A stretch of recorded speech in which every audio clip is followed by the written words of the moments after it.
Halo Sobat Lifestyle One, saya Dr. Ziki Obana, spesialis saraf. Kali ini saya akan membahas tentang vertigo.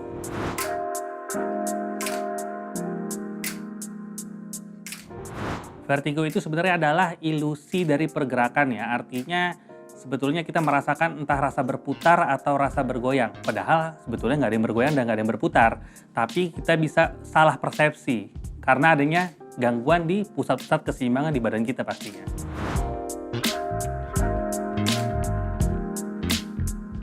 Kalau kita tanyakan bagaimana penyebab vertigo, tergantung dari organ keseimbangan mana yang kena.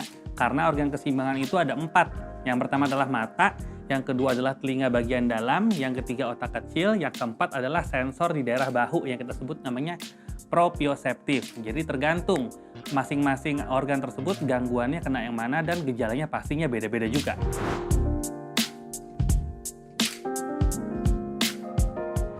Gejala dari vertigo yang paling sering saya bagi 2. Jadi yang pertama adalah vertigo berputar, yang kedua vertigo bergoyang. Kalau yang berputar itu mungkin seperti naik komedi putar ya, tapi kalau yang bergoyang mungkin lebih seperti naik kapal atau mabuk laut.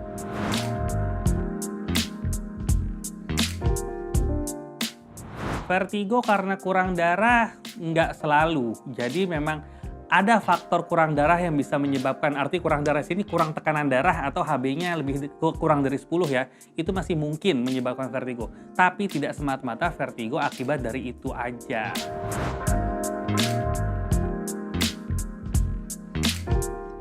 Vertigo sebetulnya bukan memberikan komplikasi ya, tapi yang perlu diketahui vertigo itu ada 2 jenis.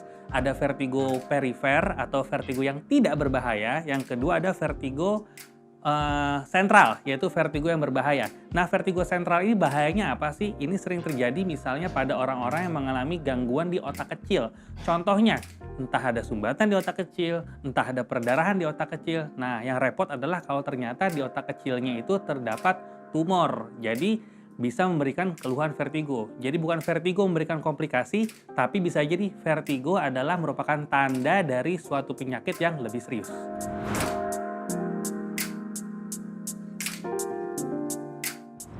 Untuk mencegah orang supaya nggak kena vertigo itu yang paling penting adalah kita bisa melatih pusat keseimbangan kita kalau untuk vertigo yang tidak berbahaya. Dengan cara apa? Yaitu dengan cara tidak mengubah posisi kepala dengan terlalu cepat. Jadi kalau misalnya kita dipanggil, kita menoleh itu harus pelan-pelan. Kemudian yang kedua juga bisa dilakukan senam-senam vertigo yang untuk melatih pusat keseimbangan kita. Itu banyak caranya dan bisa dicari ya. Dan berikutnya adalah tentunya sirkulasi ke otak juga harus oke. Jadinya konsumsi air yang cukup, olahraga yang cukup, dan pola hidup sehat pastinya bisa mengurangi kemungkinan terkenanya vertigo di kemudian hari.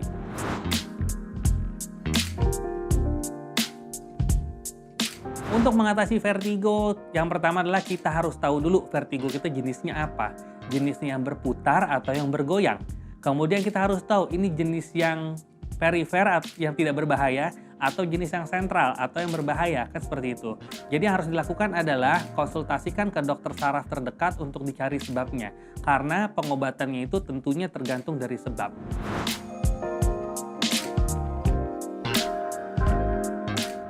Terapi yang dilakukan untuk mengatasi vertigo tentunya ada, tapi balik lagi tergantung dari jenis vertigonya, karena terapinya pun beda-beda.